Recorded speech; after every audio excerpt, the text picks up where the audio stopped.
नमस्कार, आदाब। Crime petrol dial 100 में आप सबका स्वागत है।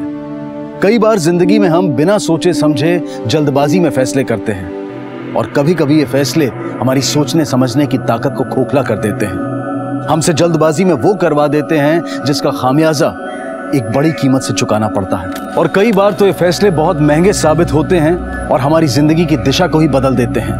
हमारी आज की कहानी एक ऐसी ही विचारधारा को दर्शाती है जो हमारे मन में एक एहसास जरूर जगाएगी, एक सोच जरूर पैदा करेगी।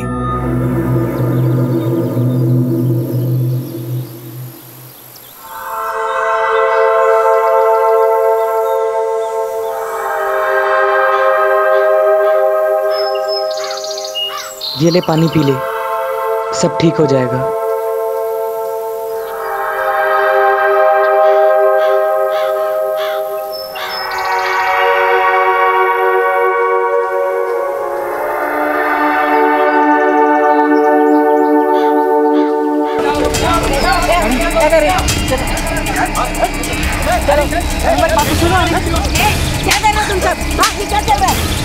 आंटी हमारी बात तो सुनो, हम लोग भाई बहन हैं। हमने कुछ नहीं किया आंटी, आप हमको कहाँ लेके जा रहे हो? आंटी हमारी बात तो सुनो।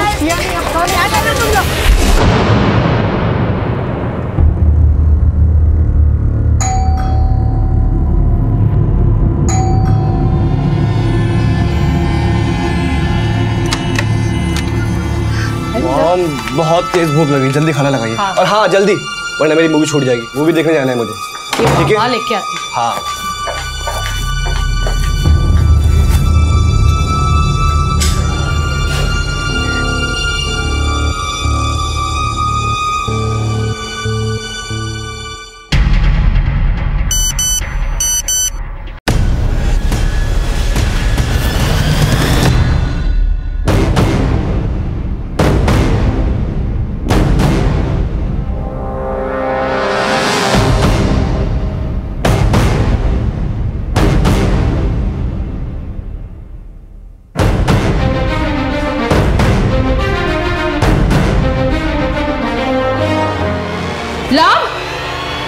लाओ, खाना खा के चल। लाओ।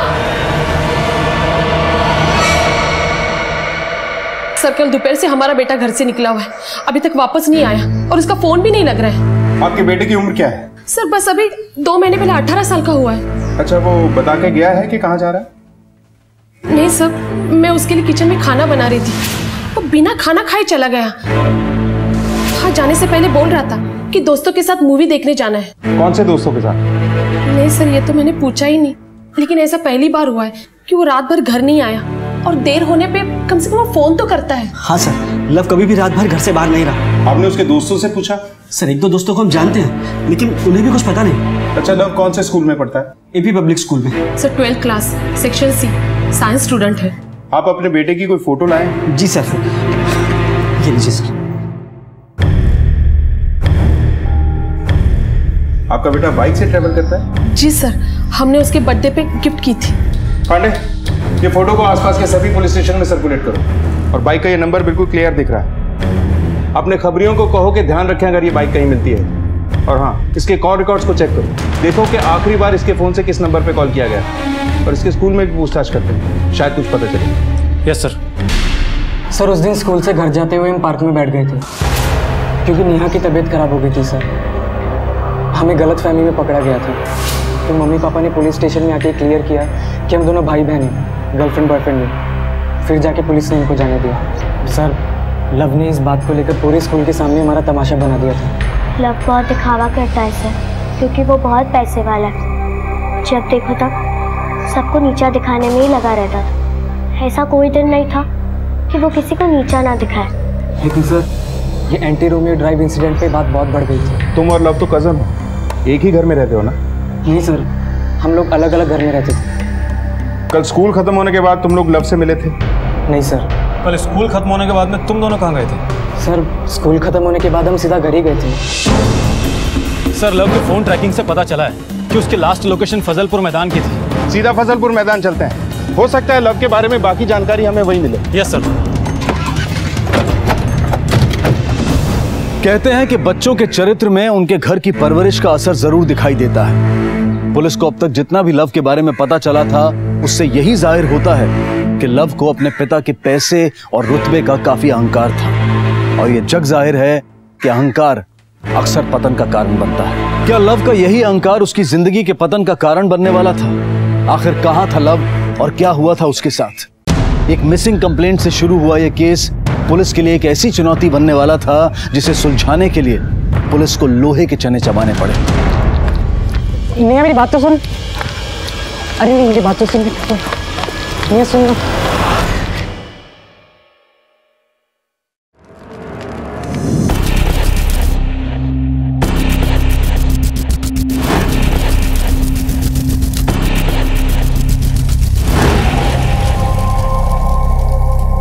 जी बिल्कुल पंडित जी। हाँ। क्या? अजय सुनिए। क्या लव वहां भी नहीं है? ठीक है। पंडित जी कह रहे थे इस पूजा के बाद हमारा लव शाम तक वापस घर आ जाएगा। अगर कभी इन ढकोसलों से निकलकर तुम्हें लव की पढ़ाई पे ध्यान दिया होता ना, तो आज ये नौबत नहीं आती। आप मेरे विश्वास पे उंगलियां उठा रहे। लव के ना बोर्ड के एग्जाम सर पर है, तुमने उसे मूवी देखने की परमिशन दी थी। अरे पूछो अभी के बच्चों को देखा है कभी? शुभम और नेहा कितनी मेहनत से पढ़ाई करते हैं दोनों। लव के लिए क्या नहीं किया मैंने? उसकी हर जिद पूरी की। और एक तुम हो, हमेशा उसकी तरफदारी करती रहती। आप मेरे बेटे में खामियां निकालना बंद कीजिए। वो भी जब पूरी दुनिया पुष्पा भाभी के बच्चे की करतूत के बारे में बातें कर रहे हैं। जब भी देखो पुष्पा भाभी की बड़ाई करते रहते हो। देख ली उनकी परवरिश।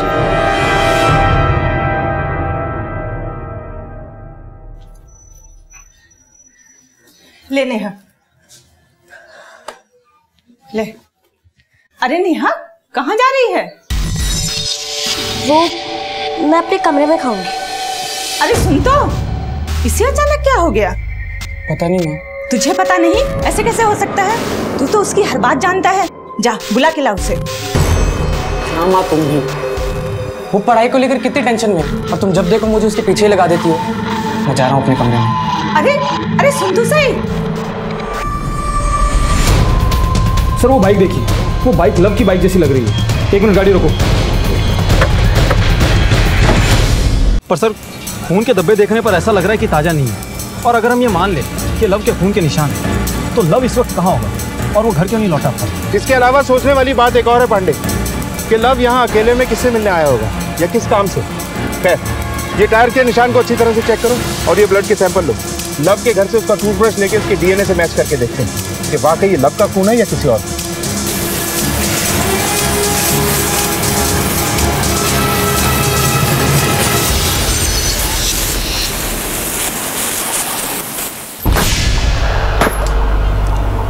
अबे हमारा नंबर कब आएगा? अकेले अकेले मजा लोगे का? हाँ, हमें भी आनंद की अनुभूति लेने दो। अरे वो कहावत नहीं सुनी अंग्रेजी में, शेयरिंग इज केयरिंग।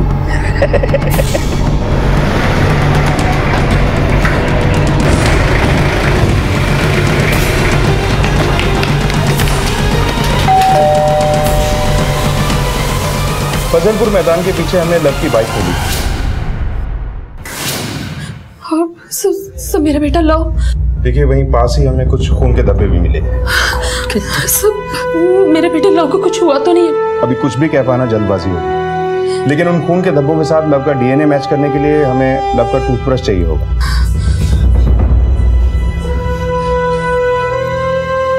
अच्छा, लव की किसी से कोई दुश्मनी थी या कोई ऐसा जो उसे नुकसान पहुंचा सकता हो? मुझे नहीं पता सर। सब ये किसी और ने नहीं, बल्कि इनके बड़े भाई के बेटे शुभम ने किया है। सब वो अक्सर मेरे बेटे को स्कूल में धमकी देता था। सर वो सब हमसे और हमारे रुतबे से जलते, इसलिए हमेशा लड़ाइयाँ करते रहता था।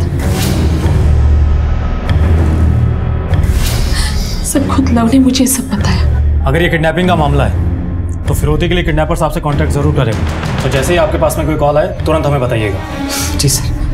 हमने सुना है आपके बेटे शुभम और लव के बीच में लड़ाई हुई थी, जिसके बाद शुभम ने लव को जान से मारने की धमकी दी और अब लव कहीं मिल नहीं रहा। बच्चों के बीच तो ये सब होता रहता है। लव को तो लोगों को नीचा दिखाने में मजा आता है। कहीं ऐसा तो नहीं कि गुस्से में आके आपके बेटे ने ही लव के? नहीं साहब, बिल्कुल नहीं। मेरा बेटा ऐसा कुछ कर ही नहीं सकता। अच्छा, कल स्कूल से आने के बाद शुभम कहाँ था? साहब यही घर पर था। एग्जाम सर पर है, दिन रात पढ़ता रहता है। शुभम का मोबाइल नंबर दीजिए। उसके पास कोई फोन नहीं है साहब। हमारे घर में एक ही फोन है जो इनके पास है। अच्छा, आप लोगों के पास कोई गाड़ी है, मतलब कार या टू व्हीलर वगैरह कुछ? नहीं साहब, हमारे पास कोई गाड़ी नहीं है। सर इन लोगों की बातों से तो ऐसा लगता है कि इन दोनों फैमिलीज में आपस में कुछ बनती ही नहीं है। पांडे, हमें इन लोगों के बारे में और पता करना होगा। इनके दोस्तों, रिश्तेदारों और मिलने जुलने वालों से बात करो, शायद कुछ पता चले। Okay sir.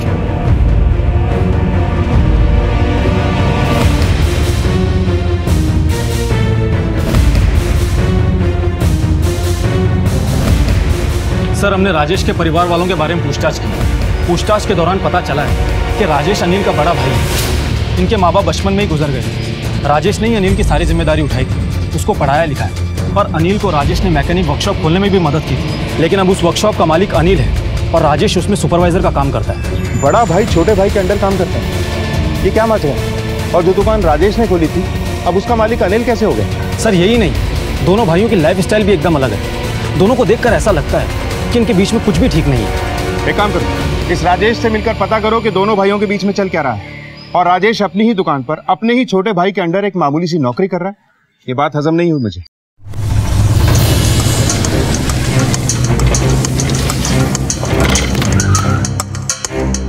साहब, इस वर्कशॉप को चालू करने में मैंने अपना सारा पैसा लगा दिया। सोचा अपने भाई अनिल को पार्टनर बनाकर काम करूंगा, लेकिन वो तो आस्तीन का सांप निकला। मेरे अनपढ़ होने का फायदा उठाया उसने। मुझे दूसरी जगह ठीक ठाक नौकरी नहीं मिलती साहब, इसलिए यहाँ काम करना मेरे लिए मजबूरी। दूसरी जगहों से मुझे यहाँ अच्छे पैसे मिल जाते हैं, और मुझे पैसों की बहुत ज़रूरत है। इन पैसों से मैं अपने बच्चों की पढ़ाई लिखाई कराता हूँ। मैं तो अनपढ़ हूँ साहब, लेकिन मेरे बच्चों को कोई बेवकूफ़ नहीं बना सकता। हाथ पे चोट कैसे लगी? ये वो काम करते वक्त।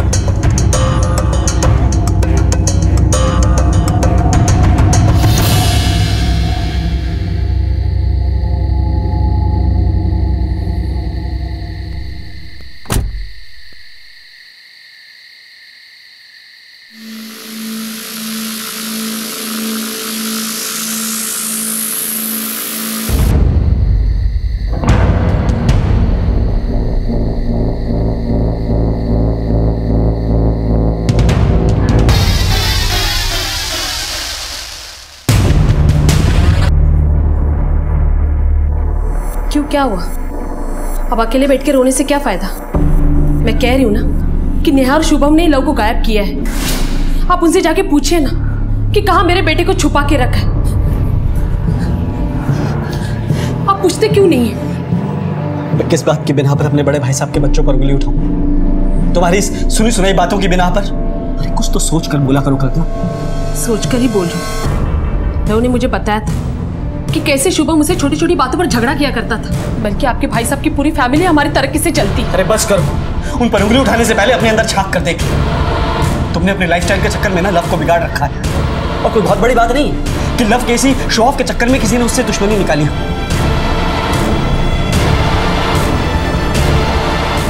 लव बेटा, जन्मदिन की ढेर सारी शुभकामनाएं। ये ले तेरे मनपसंद बाइक की चाबी। और बेटा, हम भी यही चाहते हैं कि तुम पढ़ाई में भी अपना बेस्ट दो, शुभम की तरह अच्छे मार्क्स लेकर आओ।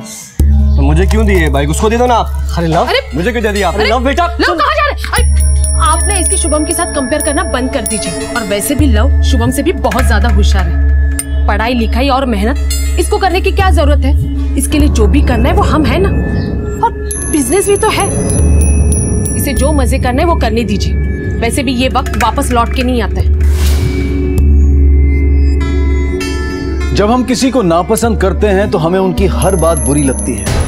हम पर कोई भी तकलीफ आती है तो उसका जिम्मेदार हम उन्हें ही ठहराते हैं। और ऐसा ही हो रहा था इन दो परिवारों के बीच। इनके आपसी रिश्तों में कड़वाहट भर गई थी, एक दूसरे के लिए मन में मैल भर गई थी। तो क्या लव का गायब होना इसी कड़वाहट का नतीजा था?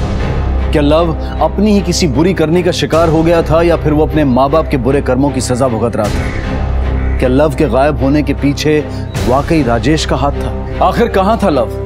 गुजरते वक्त के साथ राज भी गहरे होते जा रहे थे। लव की बाइक के साथ खून के धब्बों का मिलना इस जुर्म की संजीदगी को बयां कर रहा था, और पुलिस इस मामले की तह तक जाने के लिए जी जान से जुट गई। सर ये रही डीएनए रिपोर्ट। सर रिपोर्ट के मुताबिक खून के धब्बे किसी और के नहीं बल्कि लव के ही हैं। सर मुझे तो ऐसा लगता है कि ये किडनैपिंग का मामला नहीं बल्कि मर्डर का है, और हो सकता है कि लव को किसी ने मार कर ठिकाने लगा दिया। और शायद वहां मिले टायर के निशान उसी कार के होंगे जिसमें डालकर लव को ठिकाने लगाया गया था। हो सकता है सर। पांडे, राजेश कार की वर्कशॉप में काम करता है। वहां से वो इजीली एक कार लेकर क्राइम करके निकल सकता है और राजेश के दिल में अपने भाई के लिए नफरत भरी हुई है। वो ये जानता है कि अनिल अपने बिजनेस को बढ़ाने की सोच रहा है। हो सकता है कि राजेश इस बात से अपसेट हो कि उसके बच्चों को उसका हक नहीं मिला और उसका बदला लेने के लिए उसने लव के साथ कुछ कर दिया। सर ये भी तो हो सकता है कि ये काम शुभम और नेहा ने किया हो, क्योंकि वो लोग भी लव से परेशान थे। हो सकता है कि शुभम ने किसी वर्कशॉप से कार किराए पे ली हो। पांडे, एक काम करो, इन सब की डिटेल्स को क्रॉस चेक करो और ये भी चेक करो कि 15 अक्टूबर को राजेश के फोन की लोकेशन क्या है। Yes sir.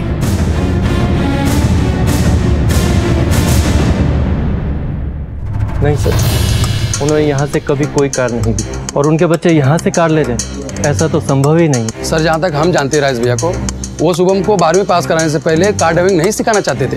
वो तो उसकी पढ़ाई लिखाई पे काफी ध्यान देते थे। राजेश भाई के पास इतना पैसा ही कहाँ है कि वो कोई कार खरीद ले। सर शुभम तो एकदम पढ़ाकू है और उसका ऐसा कोई फ्रेंड भी नहीं है जिससे उसको गाड़ी मिल सके।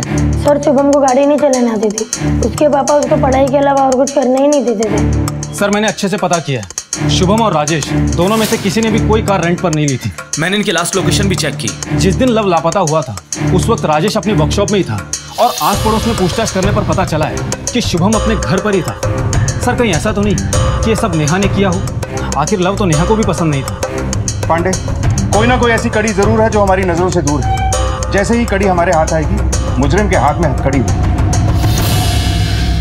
नेहा, नेहा बेटा, उठ बेटा, दूध लाई हूँ। नेहा, नेहा, अभी तक नहीं उठी है लड़की। बॉडी को पोस्टमार्टम के लिए भेजो। पोस्टमार्टम रिपोर्ट के बाद दूध का दूध और पानी का पानी हो जाएगा। Okay sir.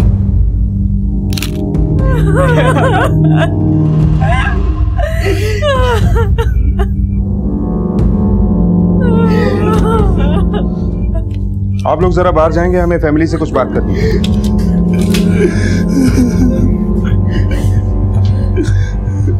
राजेश जी, क्या हुआ था कल रात में?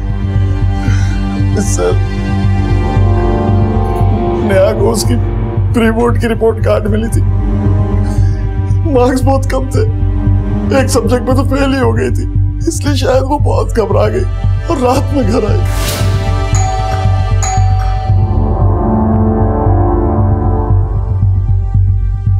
रात के 9 बज रहे, स्कूल से घर आने में इतना टाइम लगता है? रात में अकेली आई थी या किसी के साथ? मेरा बेटा शुभम था उसके साथ। क्या नेहा के ऊपर पढ़ाई को लेकर दबाव था? नहीं साहब, ऐसा कुछ भी नहीं था। पता नहीं उसने ऐसा क्यों किया। पांडे,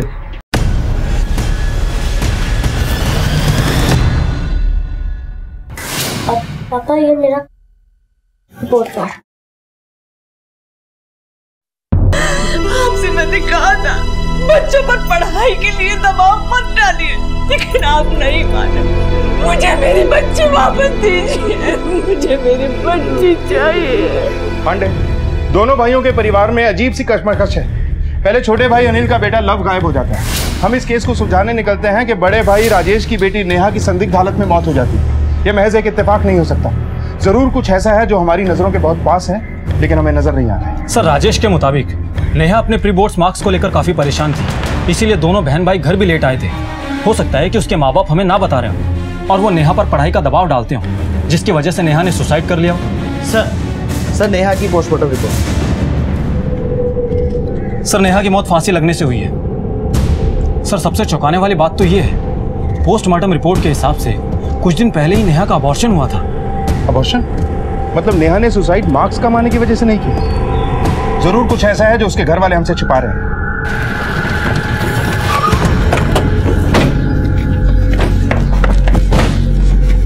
अबॉर्शन? ये क्या कह रहे हैं आप? सही कह रहा हूं।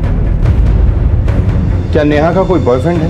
नहीं साहब, नेहा जब भी बाहर जाती थी शुभम उसके साथ होता था।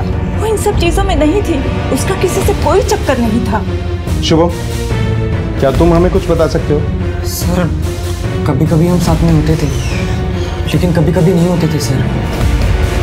लेकिन सर मुझे पता है उसका कोई भी बॉयफ्रेंड नहीं था। कहीं ऐसा तो नहीं कि ये एक रेप का मामला है जो हमें इन्फॉर्म ही नहीं किया गया?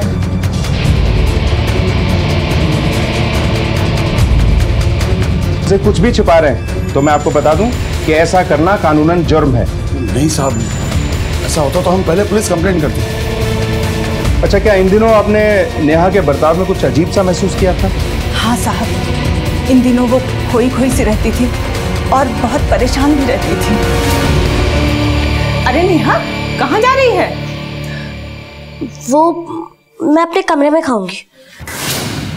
मुझे तो लगा वो अपने बोर्ड एग्जाम के दबाव की वजह से ऐसा बर्ताव कर रही थी। शुभम, तुमने भी कुछ नोटिस किया था क्या? नहीं सर, मुझे भी ये लगा था कि वो अपने एग्जाम्स की वजह से स्ट्रेस्ड है। 16 साल की उम्र में नेहा प्रेग्नेंट हुई, उसका अबॉर्शन भी हुआ और उसके घर वालों को कोई खबर तक नहीं। सर, इन्हें देखकर तो ऐसा लगता है कि इनके मुंह पर कुछ और दिल में कुछ और। इस नेहा की हिस्ट्री खंगालो, इसके पास्ट के बारे में पता चलेगा, तभी हम इसका प्रेजेंट पता कर पाएंगे। Yes sir. अब तक मैं यही सोचता रहा कि मैंने उसमें पढ़ाई के लिए जो दबाव डाला उसके लिए उसने आत्महत्या की, लेकिन ये अबॉर्शन, अरे क्या नहीं किया मैंने नेहा और ये शुभम के लिए। अरे तेरे ऐसी औलाद होने से तो औलाद ना होना अच्छा है। बहुत पढ़ाइयाँ करते थे ना अपने भाई साहब के बच्चों की, मेरे परवरिश में ताने मारते थे, कितना भला बुरा कहा मेरे बेटे को। अब देखो, दूध का दूध और पानी का पानी, छुप छुप के बड़े कारनामे कर गई ये नेहा, मुंह पे काली पोत गई ये लड़की। अब बस भी करो कल्पना, हम उनके दुख में शामिल नहीं हुए, कम से कम चुप तो रहो। हमारा लव भी कितने दिनों से गायब है, उन्होंने यहाँ आकर खबर ली। अरे अब तो सोच लो, पता नहीं कौन सी बात छुपा रहे वो। मुझे तो लगता है इस शुभम का ही हाथ है हमारे लव को गायब करने में। भगवान करे वो जहां भी हो ठीक हो।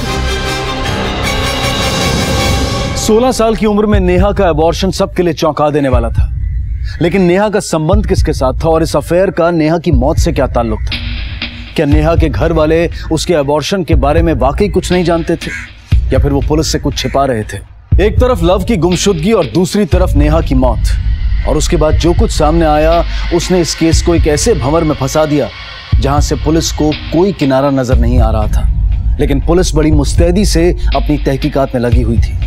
मैम, वो लड़की किसी लड़के से बात तक नहीं करती थी, वो हमेशा लड़कियों के साथ ही रहती थी। नहीं मैम, उसका कोई बॉयफ्रेंड नहीं था, वो बहुत ही सिंपल लड़की थी और अपने पापा से बहुत डरती थी। सर, मैंने एक दिन नेहा को कार में देखा था एक आदमी के साथ, जो ऑलमोस्ट उसकी डबल एज का लग रहा था। सर, देख के तो ऐसा लग रहा था कि वो नेहा का बॉयफ्रेंड है। आई मीन सर, वो दोनों एक दूसरे के बहुत करीब थे। ये कब की बात है? यही कुछ 2 हफ्ते पहले की बात है। तुमने उस आदमी का चेहरा देखा था? हाँ सर।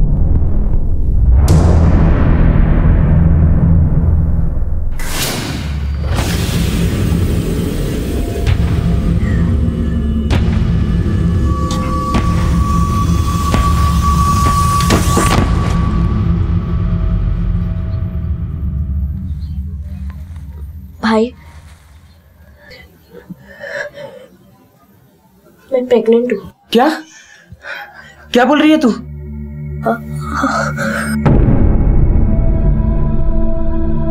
देख, तू टेंशन मत ले, मैं देखता हूँ कैसे क्या करना है। हाँ?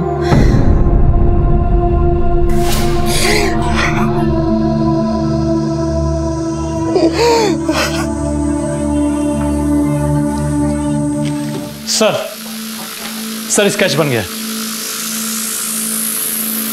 और नेहा के घर वालों को भी स्केच दिखा के पूछो, शायद वो लोग इस आदमी को जानते हो। Yes sir. अबे साले, तेरे अंदर में एक बार में कोई बात जाती है कि नहीं? याद रख, जो मैं चाहता हूँ अगर मुझे नहीं मिला ना, तो तुझे भी वो नहीं मिलेगा जो तू चाहता है।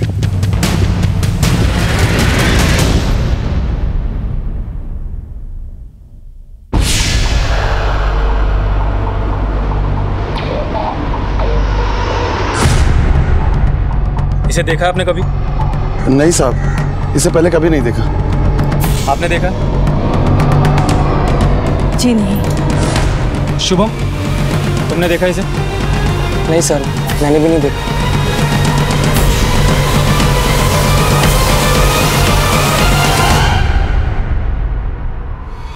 जिस आदमी के साथ नेहा को देखा गया है, मे भी उसी आदमी के साथ नेहा का अफेयर चल रहा होगा।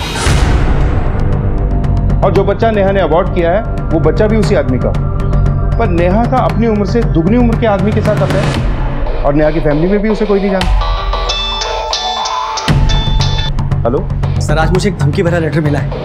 1 लाख रुपए मांग रहा है किडनैपर। आप वो लेटर हमारे थाने में जमा करवा दीजिए और जैसा हम बोलते हैं वैसे कीजिए। जी सर। पांडे, लव की मिसिंग के 3 दिन बाद उसकी फैमिली के पास रैंसम के लिए लेटर आया है और रैंसम मनी में सिर्फ 1 लाख रुपए की डिमांड की है किडनैपर ने।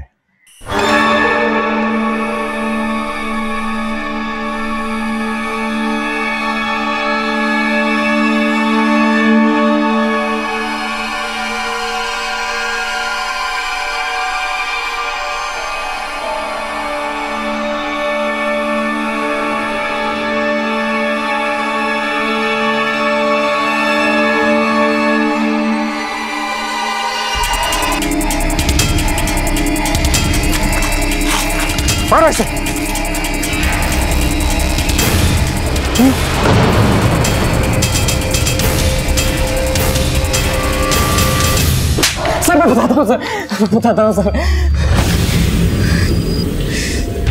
ये सब लव की वजह से हुआ। वो कहने का तो मेरा कजन है, पर जब देखो वो हमें और हमारी फैमिली को नीचा ही दिखाता रहता है। लो गंगू तेली, देख बाइक देख मेरी, देखी ऐसी बाइक तूने? हाँ, छोटी मोटी ट्रीट के लिए तू चिल्लर खट्टी कर लेता है ना, मुझसे बराबरी करता है ना, अब कर बराबरी। लेकर ऐसी मस्त बाइक, तेरे बाप की और तेरी औकात भी ऐसी बाइक लाने की। औकात की बात तो तू करी मत, तुम लोगों की क्या औकात है ना वो सबको पता है। और ये जो तेरी बाइक है ना, इसे 10 गुना अच्छी बाइक लेके दिखाऊंगा तुझे। अबे ओ गंगू तेली, तू ना मैकेनिक का बेटा है तो तू बाइक ठीक करने के सपने देख, ना कि खरीदने के। और वैसे भी तेरा बाप मेरे बाप की वर्कशॉप में यही तो काम करता है। तेरे ही सामने ना तेरी बाइक को ओवरटेक कर लूंगा। अच्छा जी, लड़का जज्बाती हो गया। मैंने उसे चैलेंज किया था कि मैं भी उसे नई बाइक लेकर दिखाऊंगा। मुझे पता था कि इतने सारे पैसे सीधे रास्ते से तो आ नहीं सकते, तो बस मैंने रास्ता ही बदल दिया। मैं जुआ खेलने लगा। मैंने अपनी मम्मी के 50,000 के जेवर जुए के दाव में लगा दिए और जैसा मैंने सोचा था उससे उल्टा ही हुआ। मैं जुए में सब कुछ हार गया। मुझे मेरी मम्मी के जेवर वापस चाहिए थे। उसका पापा मुझे बहुत मारते। फिर मैंने जुए के अड्डे से पैसे उधार लिए। सरजू भाई, वो ज्वेलरी मेरी मम्मी की, मुझे किसी भी हालत में वापस चाहिए। देख, मेरे पास एक बंदा है जो तुझे 50,000 रुपये दे सकता है, लेकिन 40% ब्याज पर। और एक बात याद रखना, अगर तूने पैसे नहीं दिए ना तो तेरी जिंदगी झंड कर देंगे हम। मैं आपके सारे पैसे वापस कर दूंगा। सरजू भाई प्लीज प्लीज मुझे पैसे दिलवा दीजिए। हाँ ठीक है, बात करता हूँ। एक बच्चा है, 50,000 रुपये मांग रहा है, 40% ब्याज पर। फिर मैंने एक और दाव किया भाई, इस बार मैं वो बाजी भी हार गया।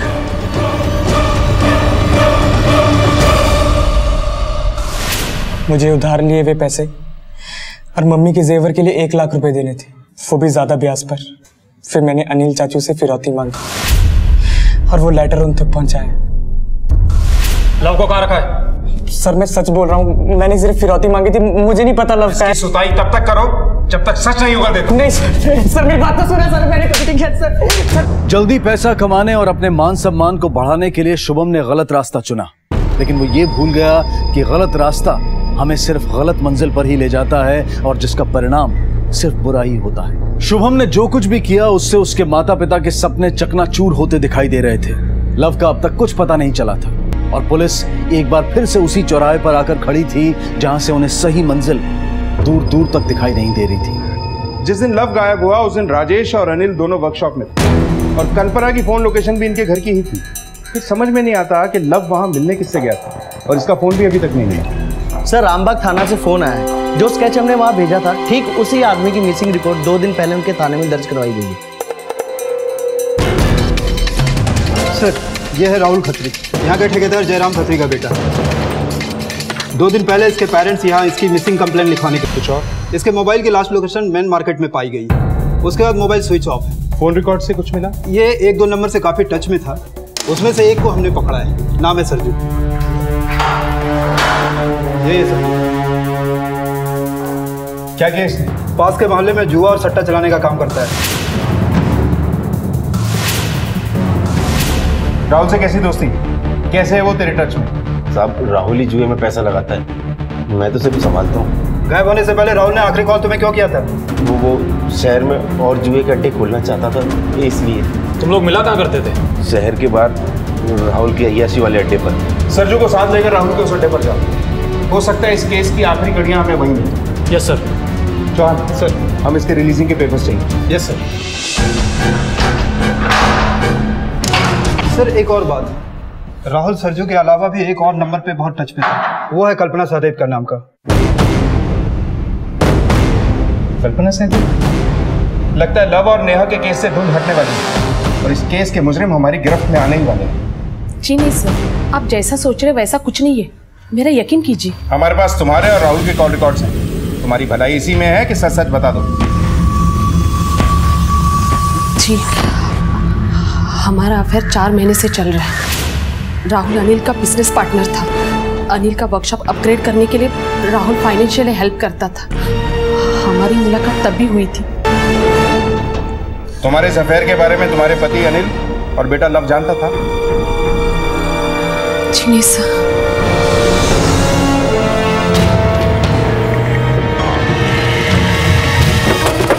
चल बात किधर है? सर, राहुल की बॉडी मिली हमें। क्या? ठीक है, हम अभी आ रहे हैं वहां। सर 1 मिनट आइए, कुछ दिखाना है। ये देखिए सर, इस सब जगह पे टाइल्स लगी हुई है, केवल इतनी सी जगह की टाइल्स निकली है।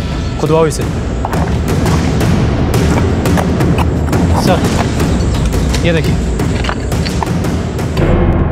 सर ये मोबाइल और चाकू। राहुल और लव की बॉडी का एक ही जगह पे मिलना और राहुल का कल्पना के साथ नाजायज संबंध होना एक ही तरफ इशारा करता है कि लव की मौत और नेहा की सुसाइड के बीच में कोई ना कोई कनेक्शन जरूर है। दोनों की बॉडीज को पोस्टमार्टम के लिए भिजवाओ। Yes sir.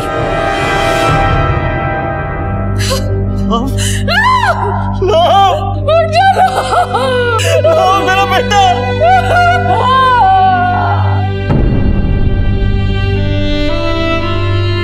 सर ये रही लव की postmortem reports. Sir postmortem report के हिसाब से लव को चाकू से मारा गया था। कॉल रिकॉर्ड्स के हिसाब से लव का फोन जिस दिन स्विच ऑफ हुआ था ठीक उसी दिन यानी कि 15 अक्टूबर को लव की मौत हुई थी और राहुल की मौत लव के 3 दिन बाद यानी कि 18 अक्टूबर को हुई थी। हो सकता है कि लव को राहुल और उसकी माँ के अफेयर के बारे में पता चल गया और गुस्से में आके लव राहुल को मारने के लिए वहां गया और उल्टा लव को ही मार दिया गया। क्योंकि लव की डेथ के 3 दिन बाद राहुल की डेथ हुई तो सवाल ये उठता है कि अगर राहुल ने लव को मारा तो फिर राहुल को किसने मारा?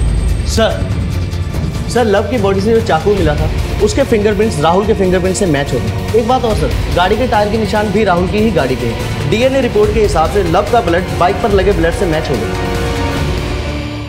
सर इन सब बातों से तो आपकी बात सही लग रही है। लव को राहुल और अपनी मां कल्पना के अफेयर के बारे में पता लग गया होगा। लांछन लगा रही थी ना और खोट तुम्हें में निकला। अरे तुमने मुझे जो धोखा दिया सो दिया, पर तुम्हारे इन करतूतों की वजह से हमारा बेटा मारा गया। मुझे माफ कर दो, मुझसे बहुत बड़ी गलती हो गई। सर नेहा के नाखूनों में जो मिट्टी हमें मिली थी वो राहुल के अड्डे से मैच हो गई है। राजेश के मुताबिक नेहा की सुसाइड वाली रात शुभम और नेहा दोनों साथ में ही घर में आए, जिसका मतलब है कि शुभम काफी कुछ छुपा रहा है। मैं बताता हूँ सर, मैं बताता हूँ। जुए वाली रात को सरजू ने राहुल को बोल के मुझे 50,000 दिलवाए।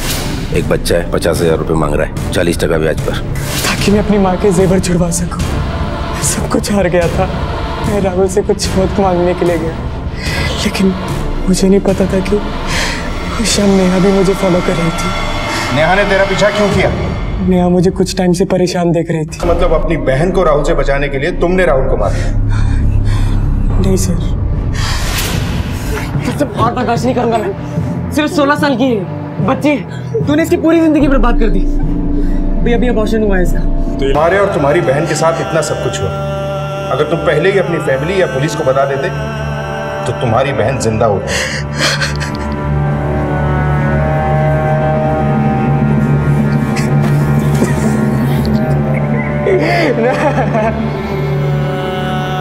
अपने आप को लव के बराबर लाने और शॉर्टकट से पैसा कमाने के लालच में शुभम ने जल्दबाजी में जुए का सहारा लिया, जो शुभम के साथ साथ नेहा की बर्बादी और मौत का कारण भी बना।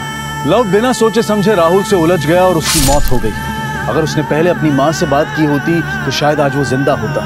हमारे मन में अच्छाई और बुराई दोनों का वास है। ये हम पर निर्भर करता है कि हम किसे चुनें और कैसे बने। क्या अपने मन पर काबू रखकर जिंदगी को सही दिशा में ले जाना इतना मुश्किल है? इसी विचार के साथ अब मैं अनूप सोनी आपसे विदा लेता हूँ। फिर मुलाकात होगी अगले एपिसोड में एक और चौंका देने वाले केस के साथ।